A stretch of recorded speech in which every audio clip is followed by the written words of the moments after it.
संस्थम बोला आपने, आत्म संस्थम जब आप बोलोगे तो त पूरा आ रहा है, आत्म, आत्म संस्थम।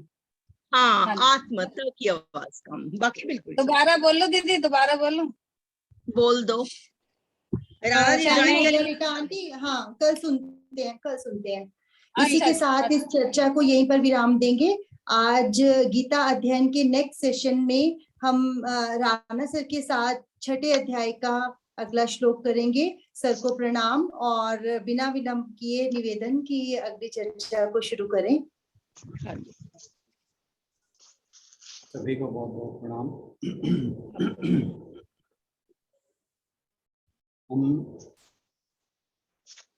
गीता के 21वें श्लोक पर चर्चा कर रहे थे कल, और आज 22वें श्लोक की चर्चा करनी है। हम ये जो 4 श्लोक हैं 20, 21, 22 और 23 में सिद्धि की अवस्था का वर्णन किया गया है श्री कृष्ण के द्वारा, कि जब ध्यान योग में मनुष्य स्थित हो जाता है, एक ज्ञानी या योगी स्थित हो जाता है। और जी एक्सक्यूज मी सर, सर आज आपके फोन में कुछ डिस्टरबेंस है, आपके डिवाइस में ना थोड़ी आवाज आ रही है बीच में। हाँ जी,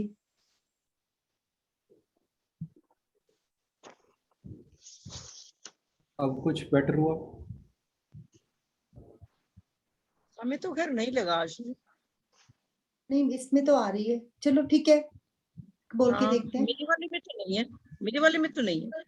अब नहीं सर, और किसी और में देख लेते हैं। हाँ, औरों को आवाज क्लियर है? ठीक है, हाँ हमें तो ठीक है, ठीक आ रही है जी। हाँ जी। तो जो 21 से 23, 20 से 23 तक के श्लोक हैं, इनमें भगवान जी समाधि के लक्षण बता रहे हैं कि जब मनुष्य योग में स्थित हो जाता है, ध्यान योग उसका पूर्ण हो जाता है, तो उस पूर्णत्व की प्राप्ति के बाद क्या स्थिति रहती है, क्या चीज है जो उसे अचीव होती है, या वो किस गंतव्य पर पहुंच जाता है और वो कैसा अनुभव करता है, उसके बारे में बात कर रहे हैं।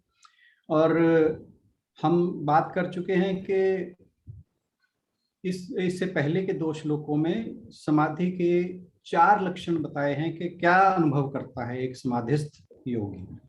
और आज 2 और होंगे, और जो नेक्स्ट श्लोक होगा 23वां, उसमें एक और है, तो टोटल 7 हैं ये। आज हम 22वें श्लोक पर चर्चा करेंगे। बहन जी से अनुरोध के जरा श्लोक पढ़ दें। ध्यान योगी तत्व से चलायमान क्यों नहीं होता? यम लब्धवा चापरम लाभम मन्यते नाधिकम ततः यस्मिन् स्थितो न दुखेण गुरुणापि विचाल्यते। यम लाभम लब्धवा, जिस लाभ की प्राप्ति होने पर, ततः अधिकम न मन्ये, उस अधिक कोई दूसरा लाभ उसके माने में नहीं आता। च यस्मिन् स्थितः, और जिसमें स्थित होने पर, गुरुणा दुखेन, बड़े भारी दुख से, अपि न विचलित, बड़ी भारी दुख से भी विचलित नहीं किया जा सकता।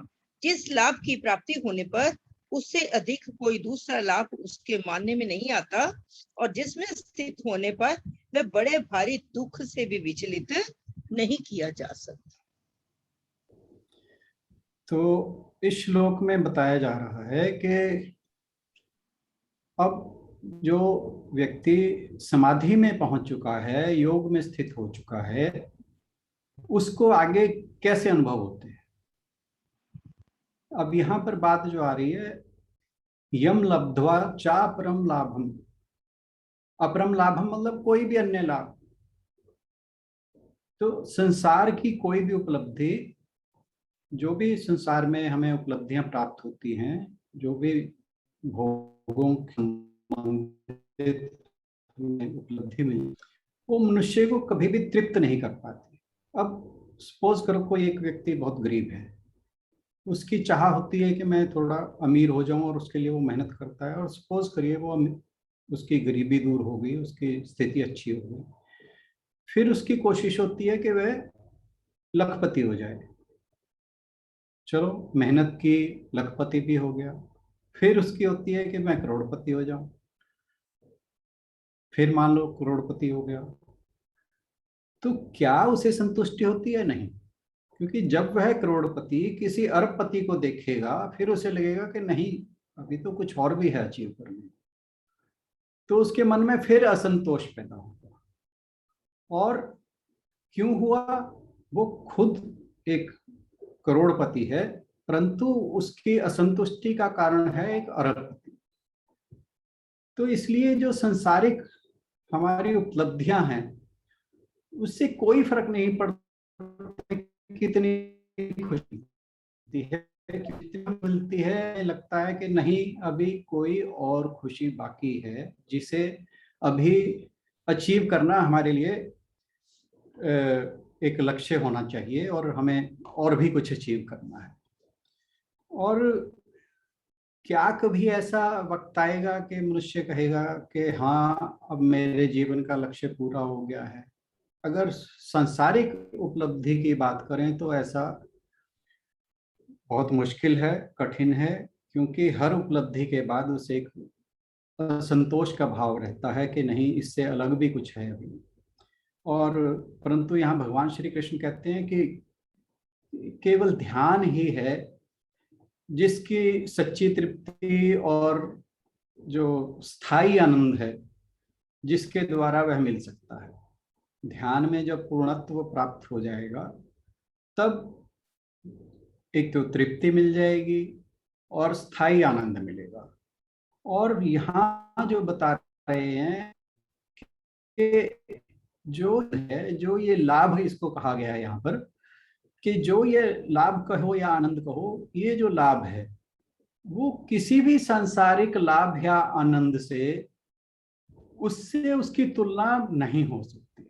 यानी यह उच्चतम श्रेणी का लाभ कहो या आनंद कहो, ये वो आनंद है जिसकी किसी भी और अन्य आनंद से जो हमें सांसारिक उपलब्धियों से मिलती हैं उससे तुलना नहीं हो सकती है, अतुलनीय है और यह उच्चतम अवस्था है आनंद की। तो यहाँ पर पांचवी डेफिनेशन आ गई यहाँ पे, या कहिए कि पांचवा अनुभव आ गया एक समाधिस्थ योगी का, कि वो उसको क्या अनुभव हो रहा है। तो वो है आध्यात्मिक लाभ, यानी ऐसा लाभ जिसके आगे सभी लाभ जो हैं वो नेग्लिजिबल हैं या नगण्य, और तुलना में भी सांसारिक लाभ जो है वो फीका पड़ जाएगा। अब जैसे मान लो कोई व्यक्ति करोड़ों रुपए की लॉटरी जीत जाता है तो फिर उसके लिए 100 रुपए 200 रुपए की कोई वैल्यू नहीं रह जाती। ऐसे ही जब कोई व्यक्ति समाधि में जो उसे आनंद मिलता है उसके लिए जो छोटे मोटे सांसारिक आनंद हैं उनकी कोई वैल्यू नहीं रह जाती। क्योंकि योग की स्थिति में जो ईश्वर रूपी या ब्रह्म रूपी आनंद या आत्म सुख मिलता है वो अनंत आनंद है, उससे बढ़कर कुछ भी नहीं है। और क्योंकि वो आत्मा का स्वभाव है, वो स्वभाव जब अपना स्वभाव आत्मा को मिल जाता है फिर उसके आगे कुछ भी उसके लिए अच्छा नहीं रहता। कोई भी चीज जो है अचीव करना वो उसके मुकाबले की नहीं रहती। और यह आनंद जो है शाश्वत है। शाश्वत मतलब ये नष्ट नहीं होता। एक बार आप इस स्थिति में पहुंच जाते हैं तो फिर ये स्थिति आपकी जाती नहीं, वह स्थिति कभी छीनी नहीं जा सकती। और अब मान लीजिए वह संसार में उसका व्यवहार जो है और उसको ये स्थिति प्राप्त हो गई है, और संसार में क्योंकि ऐसा तो नहीं है कि वो स्थिति पाने के बाद उसकी डेथ हो गई या कुछ और हो गया, तो ये जीवन मुक्त का लक्षण है, क्योंकि वो मतलब जीवित रहते हुए भी आनंद की स्थिति में है और हमेशा वो संसार में कैसा भी व्यवहार करे उसका आनंद गायब नहीं होता। ऐसा नहीं है कि उसके जीवन में दुख सुख नहीं आते या लाभ हानि या यश अपयश, ये सारी चीजें, क्योंकि ये तो संसार का नियम है, प्रकृति का नियम है, ये चीजें आएंगी, परंतु ये उसे विचलित नहीं करती। ये उससे वह जो सुख उसने मिला है, जो आनंद उसे मिला है, वह उससे छीना नहीं जा सकता। और यह पॉसिबल तभी है जब जो ज्ञान है जो व्यक्ति को मिला है वो उसे एसिमिलेट कर ले, वो अपने में उतार ले। देखिए हम भोजन क्यों करते हैं, कभी हमने ध्यान दिया इस बात पे हम भोजन क्यों करते हैं? कोई बताएगा कि हम भोजन करने की क्या जरूरत होती है? बॉडी को एनर्जी देने के लिए। बॉडी को एनर्जी देने के लिए। क्या हमें भोजन एनर्जी देता है? सोचने वाली बात है। यस, क्यों है देता है। तो फिर ऐसा क्यों है कि एक जो बीमार व्यक्ति है या जिसकी स्वास्थ्य अच्छा नहीं है, सेम एक स्वस्थ व्यक्ति और एक बीमार व्यक्ति दोनों को सेम भोजन दिया जा रहा है, तो दोनों की स्थिति सेम क्यों नहीं है, समान क्यों नहीं है? एक्चुअली क्या है कि जो हम भोजन करते हैं, भोजन हमारे डाइजेस्टिव सिस्टम में जाता है, वहां से कुछ जूसेस पैदा होते हैं। यस, वो जूसेस जो हैं वो हमारे बॉडी को एनर्जी देते हैं, वो हमारी बॉडी को पुष्ट करते हैं, पोषण देते हैं। बिल्कुल ठीक। तो ठीक है ना, तो जो हमारा डाइजेस्टिव सिस्टम है अगर वो ठीक नहीं है तो हम कितना भी उच्च कोटि का कितना भी पौष्टिक भोजन कर लें, हमें स्वास्थ्य नहीं मिलेगा। ठीक है ना जी। ऐसे ही हम कितना ही श्रवण कर लें, कितने ही शास्त्रों का अध्ययन कर लें, कुछ भी कर लें, जब तक वो नॉलेज हम डाइजेस्ट नहीं करेंगे, वो नॉलेज हम एसिमिलेट नहीं करेंगे, तब तक हमारा आध्यात्मिक स्तर सुधरने वाला नहीं है। हमारा आध्यात्मिक स्वास्थ्य तभी सुधरेगा जब हम जो ज्ञान हमें मिला है, जो हम यहाँ पर बातें करते हैं, सुनते हैं, पढ़ते हैं, लोगों से अच्छी संगति में जो भी हमें सुनने को पढ़ने को मिलता है, अगर हम उस ज्ञान को डाइजेस्ट नहीं करेंगे, सिर्फ सुना और मुझे तो बहुत पता लग गया, तो तब तक हमारा आध्यात्मिक स्वास्थ्य, हमारा आध्यात्मिक स्तर सुधरना मुश्किल है। और आगे देखिए आजकल से गुरु पंडित कोई मेरे जैसे भी हैं जो बड़ा बड़ा ज्ञान की बातें करते हैं और लोगों को लगता है बड़े ज्ञानी आ गए हैं। तो अब होता क्या है कि ये किसी को नहीं पता, कोई नहीं जानता कि इनका अपना व्यवहार क्या है। ठीक है ना। आप ये देखिए, हमें चारों तरफ देखो, अपने हजारों ऐसे गुरु पंडित बाबा पता नहीं कैसे कैसे लोग मिल जाएंगे, और उनका अपने जीवन में उनका जो प्राइवेट हम कहते हैं आचरण है वो बड़ा क्वेश्चनेबल है, परंतु लोगों को इतनी ज्ञान की बातें बताएंगे वो कि जी, अब सबसे बड़ा उदाहरण तो आप एक तो बाबा आसाराम का देख लो, राम रहीम का देख लो, और बहुत हैं, इनका नाम लेना बेकार है, बहुत हैं ऐसे।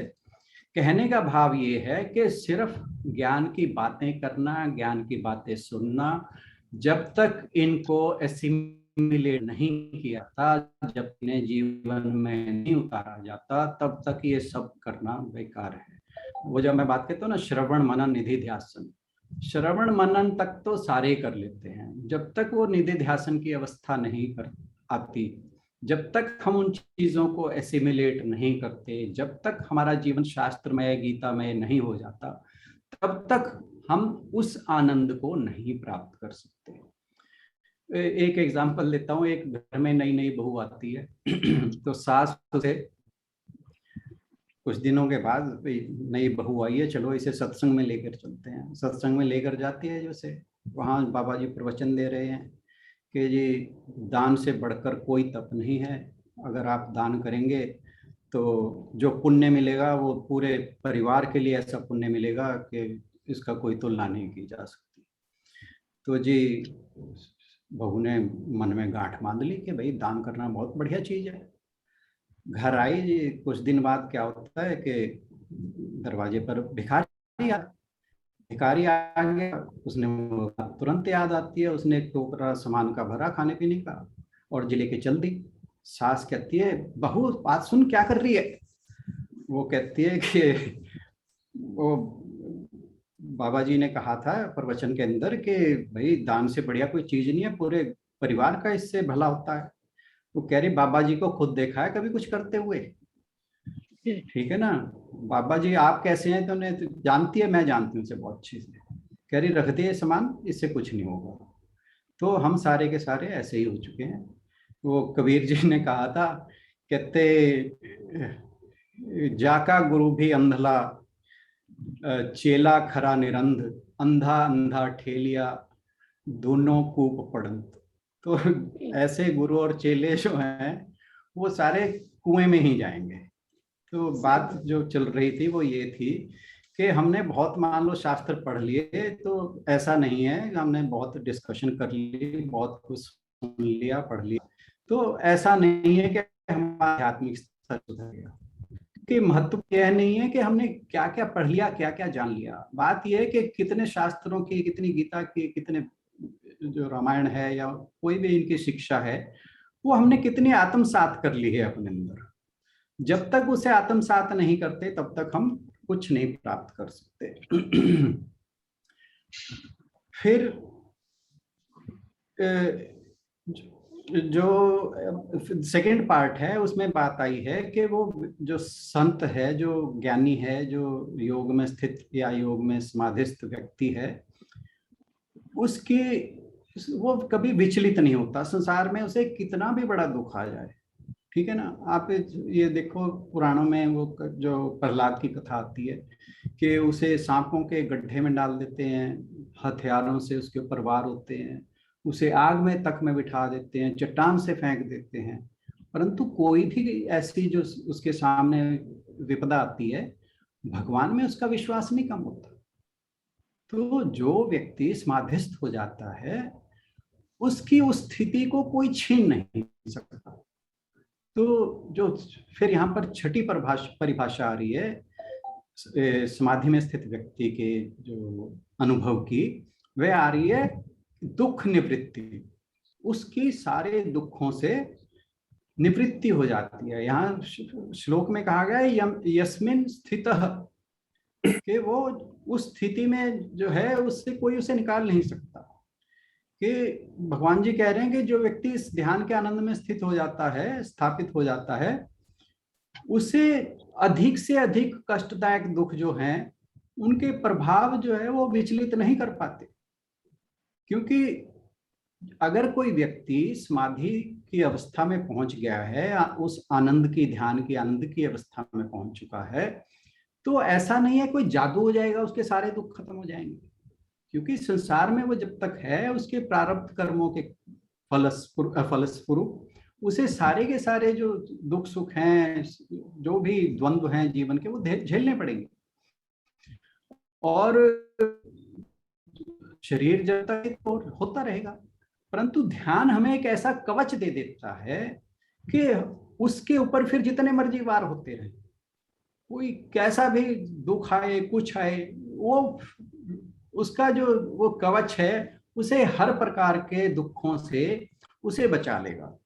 तो यानी वो कह लो शॉक प्रूफ बना देगा उसको, फिर वो ऐसी चीजों से परेशान नहीं करती। और एक चीज और है कि अगर हम ये बात पहले भी करते रहे कि ध्यान जो है, ध्यान में जाने से पहले हमारे मन की शुद्धि बहुत जरूरी है। वो जो बाकी की क्रियाएं हैं ध्यान से पहले, हम फिर अष्टांग योग की बात करते हैं, और उसमें क्या नाम है, इस चैप्टर में भी भगवान जी बात कह चुके हैं पहले श्लोकों में, कि जब तक माइंड की प्रिपरेशन नहीं हो जाती, वो यम नियम, आसन प्राणायाम, प्रत्याहार, धारणा, ये सारी चीजें जब उन चीजों द्वारा माइंड को नहीं कर लेते और ध्यान में बैठ जाते हैं, फिर इस अवस्था को पाना बहुत मुश्किल है। वो आएगी अगर वो क्षणिक होगी। फिर हम ये जो चीजें बात हम डिस्कस कर रहे हैं इन 4 श्लोकों में, वो चीजें उसके लिए पॉसिबल नहीं है। उसका जो ध्यान है वो एक ये कहिए सूडो कहें, सूडो ध्यान है या कहें मिथ्या ध्यान कहें।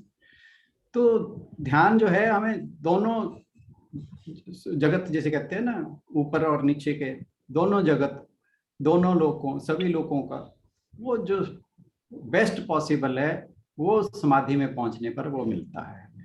और ये किसी भी दुख से मुक्ति दे देता है, और सारे कोई भी दुख हो वो उसका कोई प्रभाव नहीं पड़ता, और जो व्यक्ति एक बार इसमें स्थित हो जाता है उससे ये स्थिति कोई छीन नहीं सकता। और जो ये आनंद है सभी आनंदों की तुलना में श्रेष्ठ है और मनुष्य को व्यक्त करता। आज के लिए धन्यवाद। बहुत अच्छा। बहुत बहुत शुक्रिया राणा सर का। सब बातें कोरिलेट हो रही हैं। पहले सतीश सर ने बताया था कि उन्होंने कंपेयर किया था ब्लैक होल से कि परमात्मा में चले जाते हैं तो उसके बाद विलीन हो जाते हैं हम एक तरह से, फिर हमें बाकी चीजें डिस्टर्ब नहीं करती। और वही वैसा ही कुछ आज भी हमने जाना है कि जब समाधि की अवस्था में आ जाएंगे, किसी भी अवस्था में होंगे, कहीं भी किसी भी परिस्थिति में होंगे तो अपने आप को विचलित होने से बचा पाएंगे। बहुत बहुत धन्यवाद राणा सर का। इसी के साथ इस सेशन को यहीं पर विराम देंगे और एक बार ओम के साथ अगले सेशन की ओर बढ़ेंगे। संगीता जी से अनुरोध की एक बार ओम की धुन लगवा दें।